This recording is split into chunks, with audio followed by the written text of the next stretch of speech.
በዛሬው የመዝሙረ ዳዊት ዳሰሳችን ርስት መንግሥተ ሰማያትን የምንወርስባቸው ቁልፍ ጉዳዮች የተቀመጡበትን መዝሙር 14ን እንዲያሰሳለን።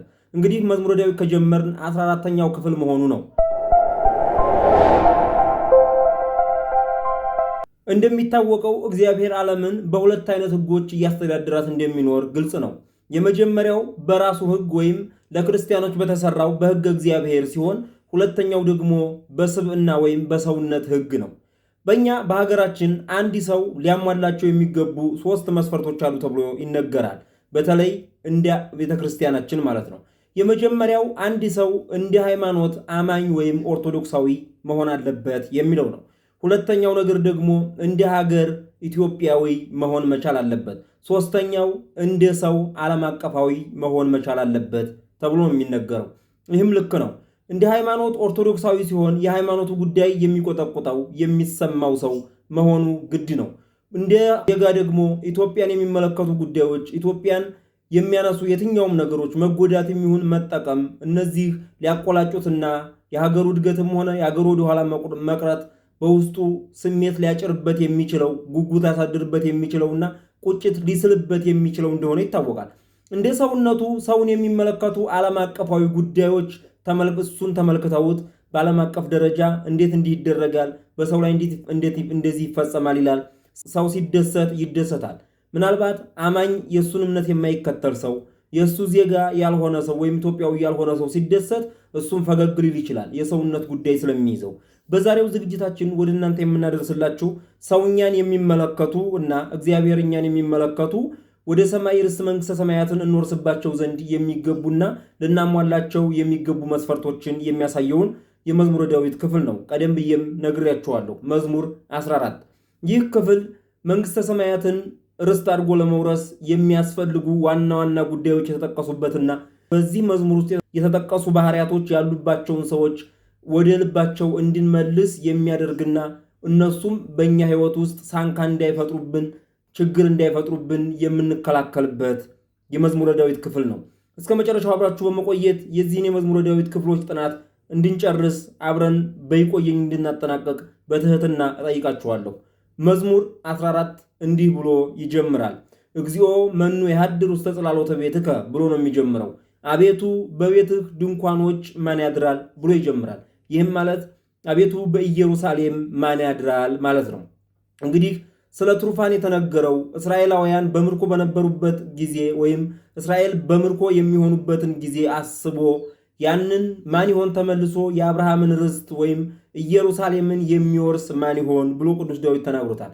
ነገር ግን ከዛ ስንመለስ ለኋለኛው ዘመን ለኛ መኑ የሃድር ውስተ ጽላሎተ ቤትከ የሚለውን በርስትህ በመንግሥተ ሰማያት ወይም አንተ ለሰው ልጅ ባዘጋጃት በመንግሥተ ሰማያት ውስጥ ማን ያድር ይሆን ብለው አባቶቻችን ይፈቱታል ወይም በዚህ አካሄድ ይሄዳል።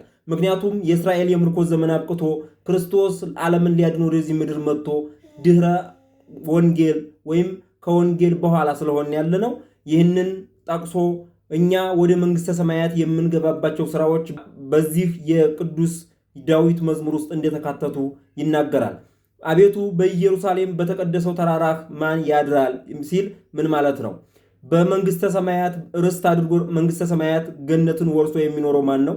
ገነት እንደሚታወቀው ጽድቅ ስራ የሰሩ ሰዎች ለጊዜው ወደ ርስት መንግሥተ ሰማያት ከመጠቅለል በፊት ወይም ክርስቶስ ከመምጣቱ በፊት ጽድቅ የሰሩ ሰዎች ሲሞቱ ሄደው የሚቀመጡባት ቦታ እንደሆነች ሁላችንም እናውቃለን። ሲኦል ደግሞ ክርስቶስ ለፍርድ መጥቶ ገሃነመ እሳት እስከሚያስገባ ድረስ ኩነኔን የሰሩ ሰዎች ወይም ክፉ የሰሩ ሰዎች ሄደው ለጊዜው የሚቀመጡባት ቦታ እንደሆነች ሁላችንም የምናውቀው ነው። በተቀደሰው ተራራህ ማን ያድራል ይላል። አቤቱ በድንኳንህ ውስጥ ማን ያድራል? በተቀደሰው ተራራህስ ውስጥ ማን ይኖራል? የእግዚአብሔር የተቀደሰው ተራራ መንግሥተ ሰማያት ርስት ወይም ሰማያዊት ኢየሩሳሌም ናት ማለት ነው። ለሰው ልጆች የተዘጋጀችው መንግሥተ ሰማያት። ስለዚህ በዚች መንግሥተ ሰማያት የሚያድረው ምን አይነት ሰው ነው የሚለውን ሊናገር ጥያቄ እየጠየቀ ነው ቅዱስ ዳዊት። ከጥያቄው በኋላ ቀጥታ ወደ መልሱ ይገባል ቅዱስ ዳዊት። ማን ነው በእግዚአብሔር ተራራ የሚያድረው? ማን ነው በርስተ መንግሥተ ሰማያት ውስጥ የሚኖረው በደስታ የሚኖረው የሚለውን ሲመልስ አንደኛው መስፈርት ርስተ መንግሥተ ሰማያትን ለመውረስ በቅንነት የሚሄድ ወይንም ጽድቅን የሚያደርግ ይላል። በቅንነት የሚሄድ ጽድቅን የሚያደርግ። በቅንነት የሚሄድ ማለት እንደ ቅዱስ ዳዊት የሆነ በልቡ ጠማምነት የሌለበት ሰው ማለት ነው። ጽድቅንም የሚያደርግ ስለ እውነት፣ ስለ ፍቅር፣ ስለ ክብር፣ ስለ ሰው ልጅ ሲል እውነትን በመናገር የሚኖር ጽድቅ የሚመራው ሰው ይላል። በልቡ እውነትን የሚናገር ነው። ቀጣዩ ልብ እንዴት እውነትን ይናገራል? አፍ ይናገራል እንጂ ልብ እውነትን ይናገራል እንዴ ብሎ የሚጠይቅ ቢኖር እውነት ከልቡና መጀመሪያ ይመነጫልና፣ አንድም ደግሞ ከልቡና የመጣ እውነት ሁሉ ባፍ ላይነገር ይችላልና፣ በልቡ እውነትን የሚመሰክር ሰው፣ በልቡ እውነትን የያዘ ሰው በአፉ እውነትን ለመናገር ወይም በልቡ ውስጥ እውነትን ለመናገር ልቡ የሚፈጥን ሰው በአፉ ለመናገር አይዘገይምና ይህንን ተናገረ። ወይም በልብ ያለ እውነት በአንደበት ይገለጥ ዘንድ የሚጨንቅ አይደለምና ይህንን ለመናገር ሲል በልቡ እውነትን የሚናገር አለ። ከልብ ተነስቶ እውነት በአንደበት ይወጣልና በአንደበቱ የማይሸነግል ብሎ ደገመው። በአንደበቱ የማይሸነግል በአፉ ሌላ በልቡ ሌላ። ባለፈው መዝሙር 11 ስንተነትን እንደነገርኳችሁ በአንደበቱ ጎበዝ ነህ ብሎ በውስጡ ደግሞ አንተ ምን ጉብዝና አለህ ሰነፍ ነህ የማይል አቤት አንተማ እንዴት አይነት ደግ ሰው ነህ ብሎ በልቡ እንዴት አይነት ክፉ ሰው ነህ የማይል አንተ ጠንካራ ሰው ነህ ብሎ በልቡ አንተ ሰነፍ ሰው ነህ የማይል በሰው ፊት አድንቆ እልፍ ብሎ በሰው ፊት የማያማ እንዲህ አይነቱን ሰው ምን አለው? በአንደበቱ የማይሸነግል ሰው ቤቱ የት ነው? መንግሥተ ሰማያት ነው። ሶስተኛ በባልንጀራው ላይ ክፋትን የማያደርግ ዘመዶቹንም የማይሰድብ። በባልንጀራው ላይ ክፋትን የማያደርግ ማለት ከርታች ወረድ ብለን የምናየው ስለሆነ ዘመዶቹን የማይሰድብ የሚለው ልንነጋገር። የእናቱን አባትን ትእዛዝ የሚያከብር ርስት መንግሥተ ሰማያትን የሚወርስ ማለት እናትና አባቱን ወይም ቤተሰቦቹን የማይወድ ሰው እግዚአብሔርን ከማይወድ ሰው ይከፋል፣ ወይም ቤተሰቦቹን የሚጠላ ሰው ከማያምን ሰው ይከፋል ብሎ መጽሐፍ እንደሚናገር ቤተሰቦቹን የማይሰድብ ዝቅ ከፍ አድርጎ እናትና አባቱን ዘመዶቹን ሁሉ በልብሳቸው፣ በሀብታቸው፣ በማጣታቸው በእነዚህ ከአይነት ሁሉ ነገሮች የማያንቋሽሽ፣ የማያገል፣ የማይሳደብ ሰው እንዲህ አይነቱ ሰው ዘመዶቹን የማይሳደብ ይላል።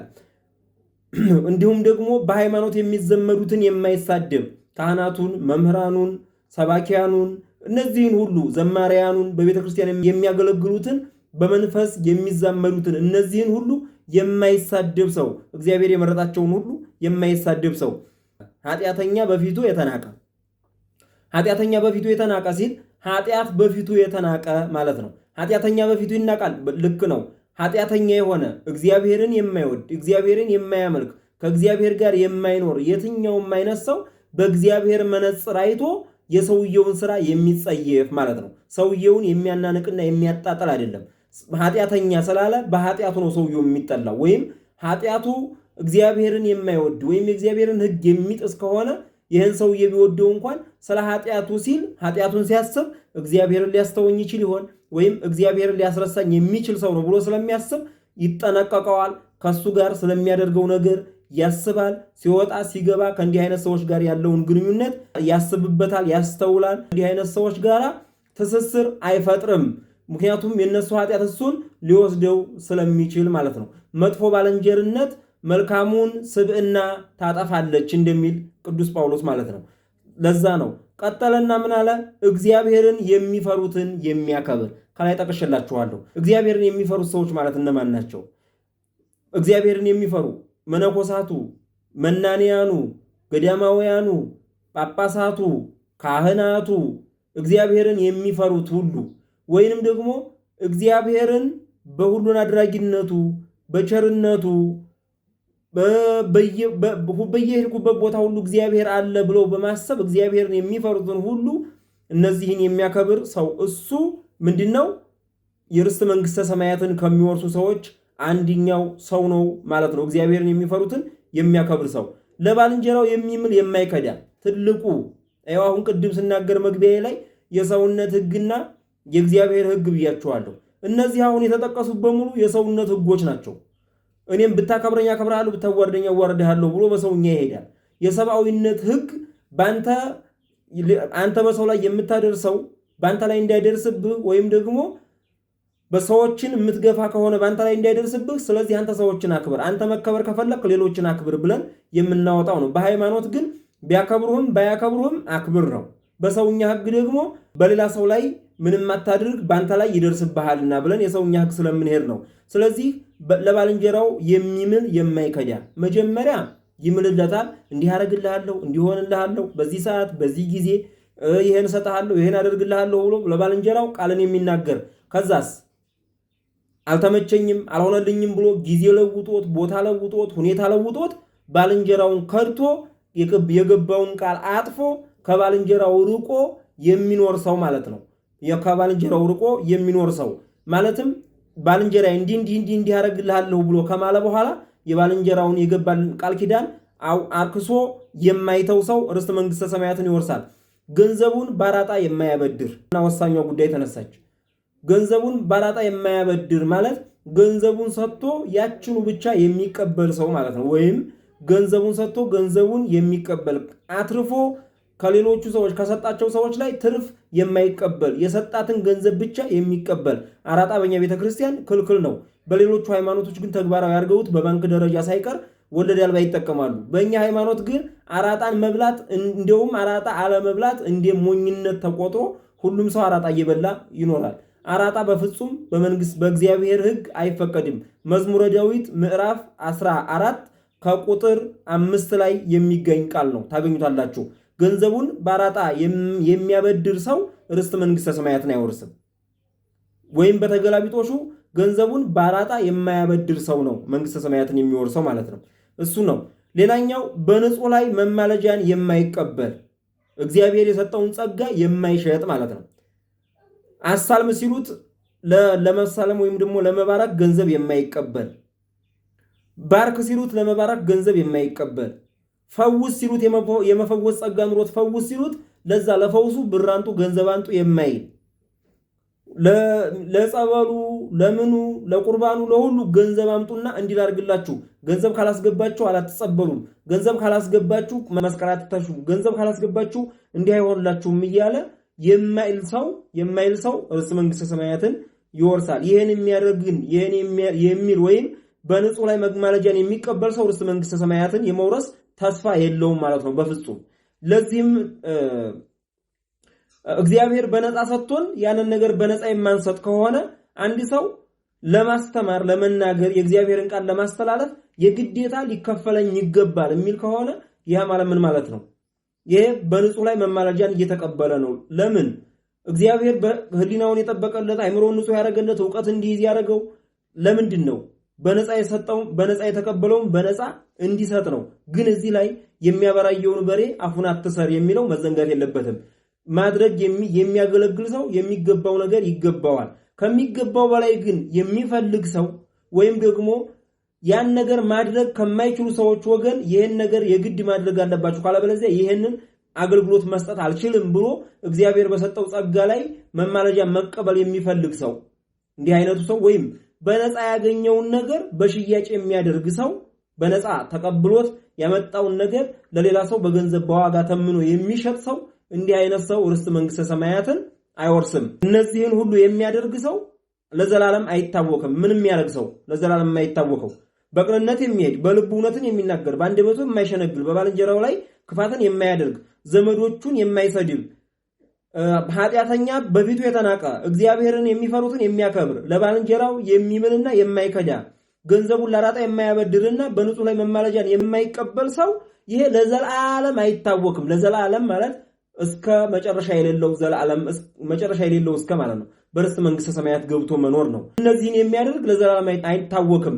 ስለዚህ ይህን መዝሙር በመዘመራችን እነዚህ ሁሉ በዚህ ውስጥ ያሉ ጸጋዎች በውስጣችን እንዲገቡ እንዲፈሱ እነዚህም በዚህ ውስጥ ያሉትን እንግዲህ ጥቅሙን ገልብጡት እዚህ ውስጥ ያሉትን ነገሮች ላለማድረግ ሁሉ ጊዜ የዳዊትን መዝሙር እነዚህን መዝሙሮች እንጸልያለን። እነዚህን ስንጸልይ በውስጣችን የነዚህ ነገሮች ሐሳቦች ይወጡልንና እኛ እነዚህን የተጻፉትን ቃላት ሁሉ ፈጽመን ለዘላለም የማንናወጽ እንድንሆን ይረዳናል። የአምላከ ዳዊት እነዚህን ጸሎቶች እየጸለይን ከነዚህ ከተጠቀሱት ነገሮች ርቀን ወይም በዚህ የተጠቀሱት ነገሮችን አድርጎ የሚለው ነገር አድርገን ርስተ መንግስተ ሰማያትን እንድንወርስ በቸርነቱ ይርዳን። ወስብሐት ለእግዚአብሔር ወለወላዲቱ ድንግል ወለመስቀሉ ክቡር አሜን። ይቆየን።